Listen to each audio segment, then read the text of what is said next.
afternoon, everyone. Welcome to the Girl Get Up podcast. I am your host, Miss C. Jones, and this is the podcast where I share my stories.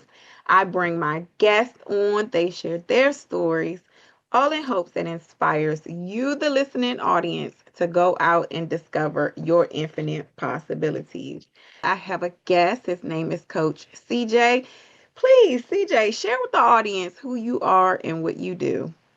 Hello, everybody. Thanks for having me on this lovely, beautiful Easter morning. My name is CeJay Bromell. I'm originally from Conway, South Carolina. It's like a little small city, but with everybody moving from up north and God knows where, all of a sudden it's starting to change. So buildings getting torn down, being rebuilt, new neighborhoods getting rebuilt. So it's a lot of craziness over here. So yeah. But who don't love the South, right? Beautiful weather, beautiful Right. people, and all that good stuff. But I am an entrepreneur. I do full-time basketball training with the kids. I started that up because as a kid I had a really good work ethic. I always was told that I kind of came out the womb with a basketball. If basketball wasn't on TV like Michael Jordan or some sort, I would get upset. That or some cartoons or something like that. So I always was inspired by those older guys just to learn how to play the game. It just seemed very fun to me and very fascinating. It opened up my eyes, and then I just started to grow a love for it. I always was bullied a lot as a kid. So for those who out there who've been dealing with bullying, trust me, I've been there with you and all that good stuff. But basketball overall just kept me at peace. It kept me in my mind frame where I feel like the more I work, the better I get, the less what people talk. But as I got older, I realized people are still going to talk about you, whether if you succeed or whether if you fail. So you just can't let that bother you. So all you got to do is just keep faith in God and just keep pushing forward. Now, when I was 17, I went into cardiac arrest. So unfortunately, I wasn't able to play for college. So my heart basically stopped as I was playing basketball. They said they honestly didn't know what happened. They just said my heart just stopped on its own. So basically, later on down the road, after getting many tests, they said that I have an enlarged heart. And a big percentage of African Americans, we have like a large heart, especially in males, for Mhm. those who are athletes and stuff. So I didn't know that was a thing. I think they said I think it's like a calf or a chamber that holds the heart, period, like a little hole that's already placed in your heart or whatever that holds Okay. the heart there. They said it was too small, so when it tried to beat, that the blood wouldn't flow through properly. So whenever I get my adrenaline high or things like that, it just can go into an abnormal heart rhythm and it could cause it to stop again. But thank God that I was implanted with a defibrillator and pacemaker. So I do have that in my chest. So I don't physically rather not play anymore. I've been through my ups and downs with trying to get back out there and play again, and things like that. But God had other plans for me when he brought me back for the second chance at life. So he basically told me just to pass the ball to others, hang up your shoes, man. Just be the cause and be the why these kids can be better. Push them as if like you pushed yourself in a sense. Cause not every kid though, as I learned being a coach, you can't push every kid the same like how you could push this other kid. So sometimes you gotta be a little more soft tone, but you get the best out of them. No, that's the crazy part. Is that plus I'm a little younger. I'm only 28. All this stuff happened to me when I was 17. So it just kind of gave me a more eye opener and a more spiritual alignment with actually teaching the game and teaching ways about life too. So that's how my program Next Level Basketball Training kind of came to be, because it was like a vision I had from God. And next thing you know, I just kept yeah, I get emotional when I talk about it sometimes, but basically it just kept me at bay. It just kept me closer to God. And I feel like you can always take your game and just anything in life to the next level. You can't just settle for just where you are. You always want to go up. I want to take you back to your younger years Yeah. and being in school and prior to turning 17 and having that incident happen to you. I know you sounds as if you put everything into developing yourself in that area of basketball, and to have something like that happen, how did you emotionally overcome that? Did you feel like you've failed or you had to let go of something that you truly desired for yourself? As a kid, for those who are athletes or was very in tune and very passionate about what they did all their lives growing up, that could be like gymnastics or any type of sport, really. So when it came for basketball, when the doctor came in and told me, "Hey, you can't play ball anymore. It's a wrap. It's done." I tried to prove him wrong because I've seen a lot of Oh, miracle stories where wow. stuff like that kind of happen. But then my favorite player, Derrick Rose, was playing at the time, and I tried to feel like, you know what, I can still do it. If he's doing it, I can do it. But at the end of the day, being young and you're learning about yourself, you're not him. You're not in that situation. You don't have anything to prove. Your life is proven enough, Mm, so don't take advantage of it, and don't overdo it. But definitely, it definitely shifted my mind. Like I lost a lot of faith in God to complete down zero, at that time. But it was only for like a short period of time. And then it started to grow. Then it started to grow. And then I kind of saw my life for what it is and where it needs to shift. And it definitely brought me way more peace. After my favorite player retired, I seen that he's happy. He don't have to stress about getting up early and go play ball anymore. And it kind of gave me that, I don't know, just that vision and sight. Like, you know what? I want to be happy just like he is. And I can only be happy within myself. So it taught me a lot of that as well growing up. Because, we all have idols that we look at people in their lives and yeah, things like that. Not really compare too much, but it's like you just idolize somebody. You know what I'm saying? If you didn't have that figure in your life, I always had my older brother, but my brother was kind of in and out the house, meaning like, he played professional football at the time. Then he played college, and then I rarely get to see him as much, and he was just living his life. So I didn't really have anybody there. I felt like I was the only child, so it's kind of like I was always to myself. So then when I look at him retiring, him with his family, I say, you know what, I can do that too. I don't have any kids of my own, but I do have a few step kids with me, my fiance, who I soon to marry sometime, hopefully by next year, by the grace of God. I saw that. Congratulations. Thank you. I always would tell her this, that she's God sent, I would say. And any good man with a good woman will always say that about their partner. Let's talk about the restoration of faith. What was that journey like for you?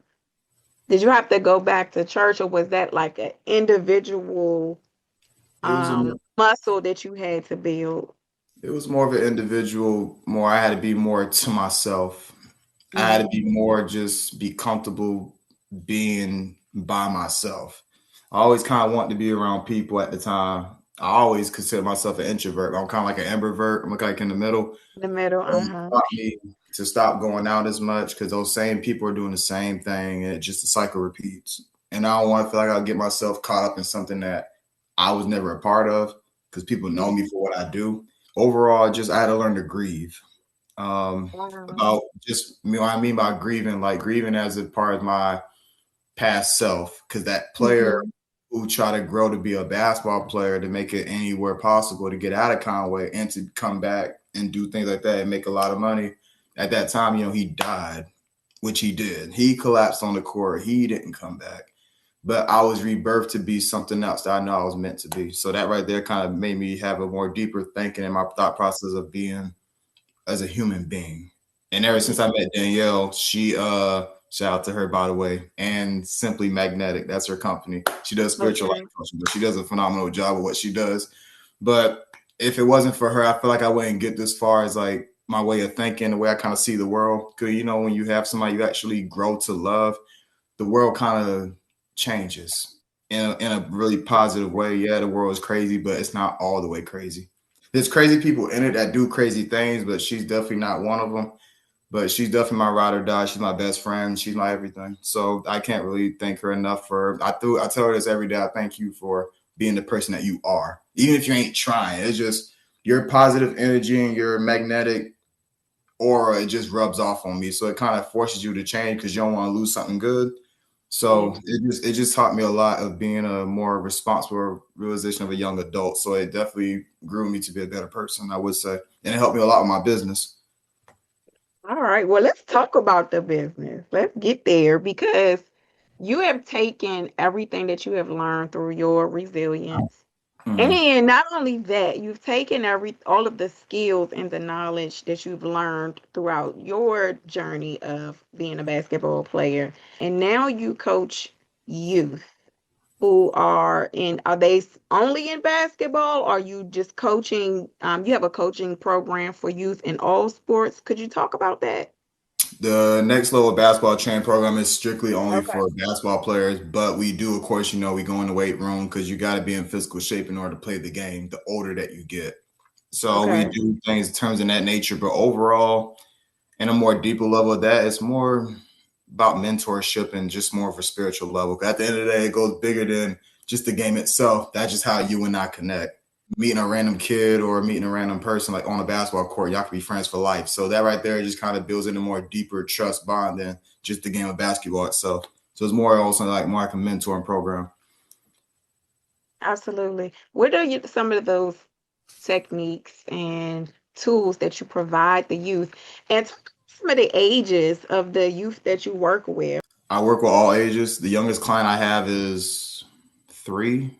She just turned Oh, 3. wow. Yeah. So I mean, the love is there and the passion is there. But if you're willing to work, you're willing to listen, and you're willing to actually grind. So I mean, that don't stop at any age because that, like I said before, I came out the womb with a ball in my hand. So I mean, that ain't no excuse. But my grandma always told me when I was young, like basically, like he's gonna do something special with that ball. One of my little baby pictures, and she always we would talk. And she still reminisce about that day. She's like, you know what? I knew you was gonna do something special with that ball, one way, shape, or form. So it's almost like she saw the vision way before I can even see it myself because you have to go through mountains, you got to go through trails and stuff like that. But I work with all ages. All right, so let's talk about some of those principles that you teach them. I know it goes far beyond just the court. There's 2 things I like to always say is a flower doesn't grow in a day. You have to give yourself time, love, nurture, and sunlight. Everybody needs sunlight. Some people need to go outside. They be bitter, man. You know what I'm saying? So they definitely need that sunlight and they need love. They need nurturing. And that's how you become a better overall person, not even just a player, but it just goes bigger than that. And the second is I learned from my favorite player, Derrick Rose, at the time, is the 5 P's, and that's proper preparation prevents poor performance. And that right there, like it speaks a lot of value in that. And I instill that within a lot of kids that if you don't prepare for something, you're never going to be ready for it. But you have to stay ready to get ready in that sense. So stuff like that. Okay. And you also talk, or you are a strong advocate of work ethic. So go into that.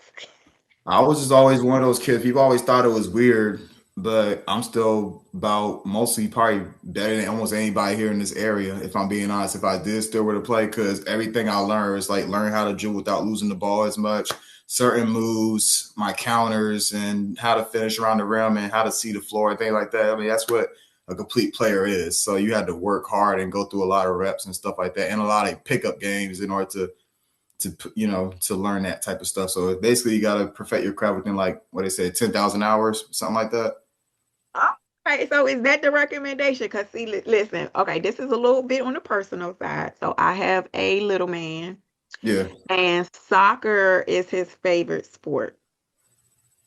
Now I know you do basketball, yeah. but outside of soccer, he likes to practice and do like, things with the ball, play with his friends in the neighborhood and stuff like that. So, as someone, as a mother and a father who could be listening, who sees that their child is naturally gravitating toward a certain sport or a certain talent, how do you recommend us foster that talent with our kids? Get them a trainer. Not to be not Oh, only because of that, because a lot of kids nowadays, because you got to think there's 2 different generations now. So this generation, okay. they have the really, really, really good players who's like top tier and who are actually pretty decent. They got trainers to help them work on their flaws. Not a lot of kids are self-taught. A lot of kids who are self-taught, they can actually show the work ethic on their own. Like they know, like, oh, I should have went this way or should I went that way. That's just self-teaching. I was one of those kids that actually just self-taught. I never had a trainer. Now I worked out with different teams just because they invited me and stuff like that, but wasn't like no set train like every month, every day type of thing. So I feel like that's definitely big and that's needed. But if you're gonna be with a trainer, find out who they really are as a person first, so they're not just in it to waste your time or for the money or the kids' time. Because Okay. kids, we were kids once, like about a few years ago. It seems like it was yesterday. Time flies and the opportunity should not be passed up because you want to waste time and this, that, the third. Invest in your child's future overall. So parents Yes. out there, get them a trainer, get them a coach that's going to help them with their flaws. So when y'all not these games, y'all not stressing and yelling, "Why don't you kick it?" It's Hmm. why don't you kick it? Why don't you do it this and why don't you do it that? I'm like, they don't know these things. They don't do it. Right. You know it because growing up, you might have played it or you've seen the game for yourself, but they don't see what you see because they Hmm. haven't. worked. They haven't trained. It's work ethic. And that's what it comes with repetition. I highly preach that in this area a whole lot, that you gotta work. If you don't work, you don't eat. And every professional player will literally tell you that. Any Okay. collegiate, great high school player and coaches will tell you that. It's the same thing I preach, same exact thing. Wow. Okay. Thank you for sharing that because I know that he does have a love for the game. But you're right. When they step off of the field, they don't go back on again until practice. And you only have a very limited time, to practice certain skills. So thank you for sharing that with me. I am going to look into that for myself, for my Yeah. son. Just to go back to another thing, being at the games, us parents, there are some who can be a little bit hard on their child for not performing how they think or, to their expectation. What do you Mhm. say to those parents? Love that child regardless, because they're not getting no scholarship tomorrow.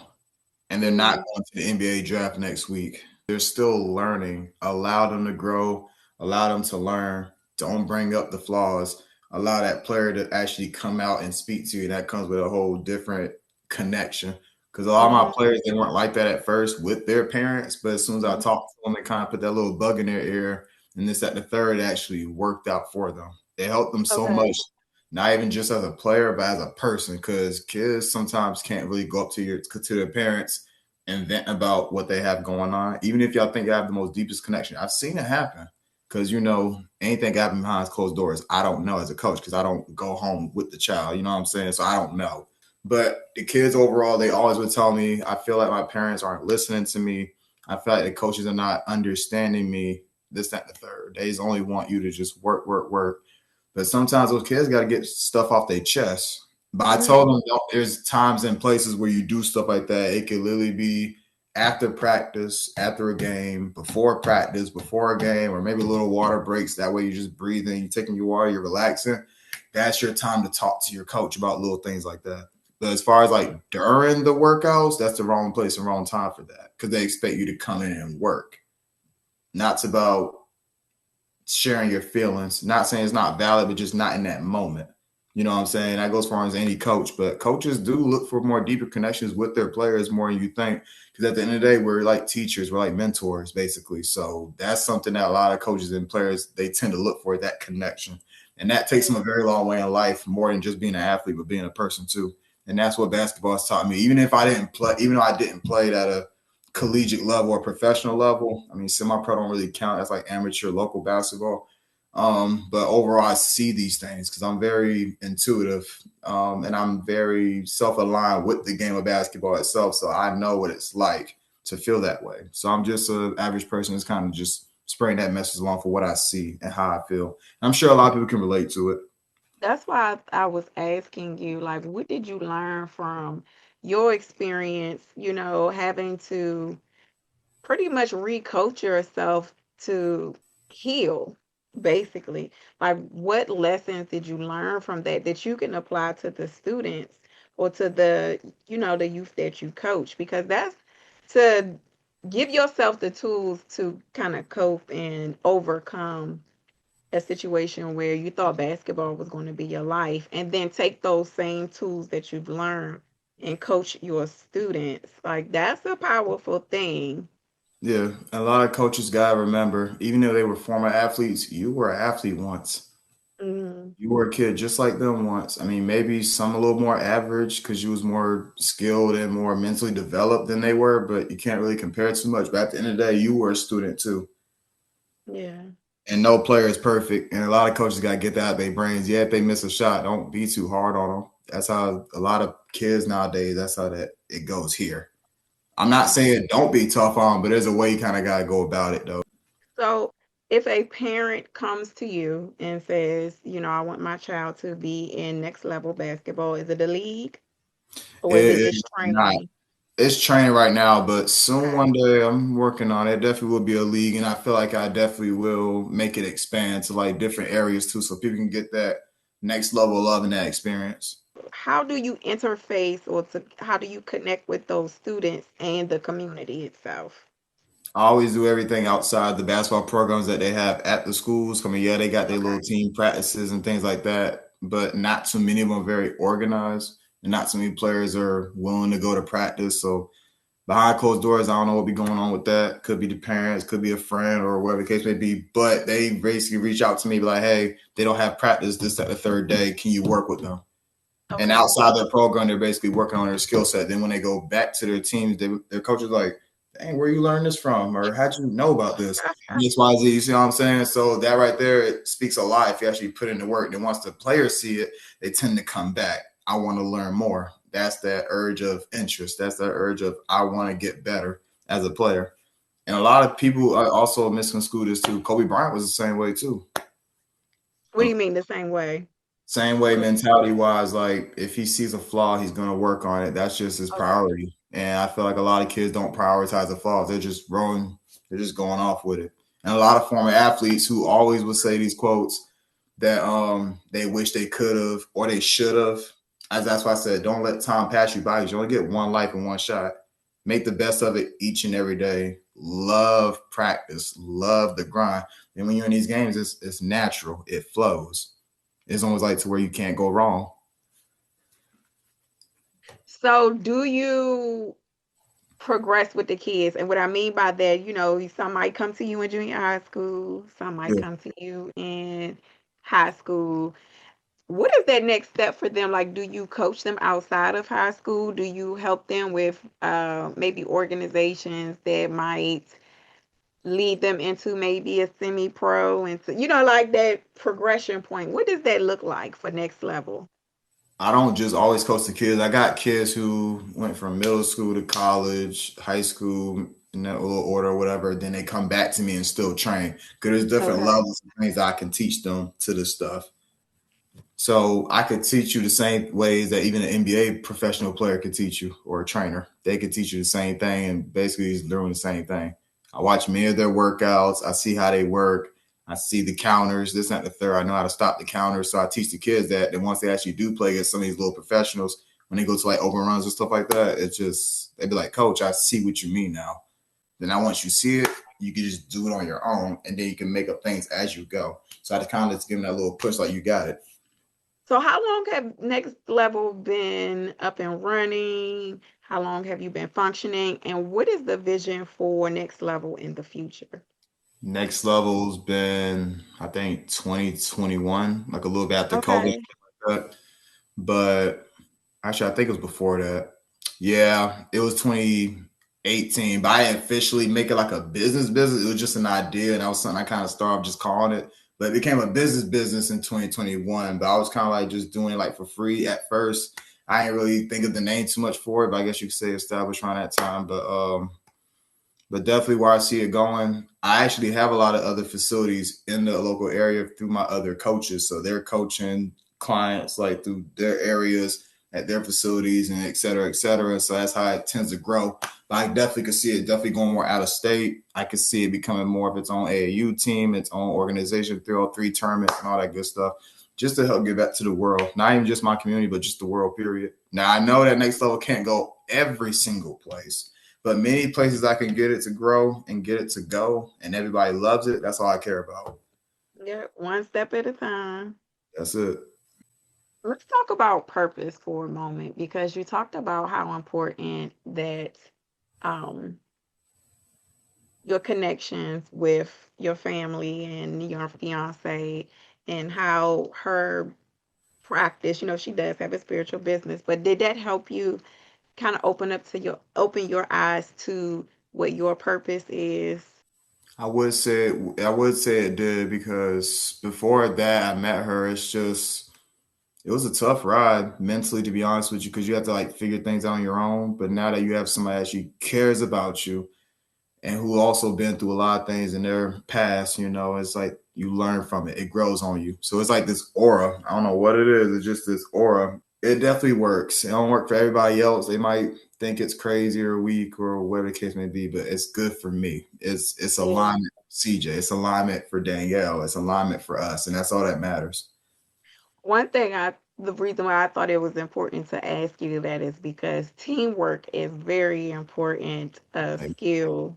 You yep. know, you teach your youth. So that's definitely, you learn that on the court, and then in your partnerships off the court, you also learn the value of teamwork. Could you talk about that? I mean, you got to have a team in order to win games. Relationships, it's a team game. Mm, Basketball is a team game. So, in the way of life, too, it's not an individual thing. It's also a team game because you can always learn and pick up things from other people. You can pick up things from their energy and their words of wisdom through their experiences to kind of be similar or maybe exactly to yours. But it helps out a lot. So the game of life period is just a team game because you got to network with people in order for your business to grow. Without customers paying for your services or X, Y, and Z, it wouldn't work. You wouldn't be making no income. You wouldn't be making all these things happen for yourself and your family. But even raising a family itself is a team game too. yeah. And that's the little morals I find within basketball, and I translate that into my personal life. So everything that I learned from basketball growing up, it helped me a lot in the relationship, and things I learned from the relationship helped me learn more a lot about being a coach. Yeah, You know, absolutely. and it taught me more deeper, authentic love. 'Cause I never thought in this lifetime that I would have anybody like that. So once I found that, it made me in more alignment for what I do, and it made me have more of my purpose. Why? Because she supported me through my business. Like, yeah, it's growing, but she was with me when it was small. Do you feel like it fuels you like every day? Like you go from a place where, like you said, you lost faith to now being in a place where you just excited to just wake up and share your moments with someone special. You only get Really. one. You only get one of those. You only get one life. So every time you see that person, just literally just take it all in. So it's just something I try to cherish and hang on to. And just like when me coaching with the kids too, it's a more like personal love thing for humans. You know what I'm saying? To love to see the kids grow because they need that Yeah. love. Sometimes they don't have somebody to talk to about these relationship advice or someone to talk to them about life. Period. You know what I'm saying? So it taught me a more deeper, authentic love. Well, congratulations again to you two, and you Oh, to have been so young to experience something mortality as we get older. That is the thing, the closer and closer we get up that hill, we look at that and we think about those things and we take those things into consideration. But to face something so real so young, mhm. you've seen a lot that a lot of us as we get older we're thinking about. You've been there already, I know, which is crazy, get right? to that point and That's to the crazy part. overcome it and living a life now that you are truly grateful for. But I will ask you a question that I ask all of my guests, All right. which is, what are your words of wisdom to help other people who might be on this journey of life or business ownership, entrepreneurship, or even if they're climbing the corporate ladder? What are your words of wisdom to help them believe in their infinite possibilities? Breathe. You're a human being. Just breathe sometimes. Don't feel like God isn't answering your prayers. It's all about timing. If you open your heart up to the universe, doors will open for you. I didn't believe that at first, but like I said, as soon as I just started being more alone to myself and I started thinking more positive, it's like a lot of things has been open up and line up for me. Don't compare yourself to the next person. Just be you. There's only one you. And that's it.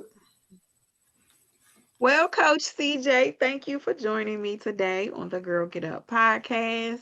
Mhm. You hang on. I'm going to send you off the right way, but everyone else, we will see you next episode. Take care, everyone.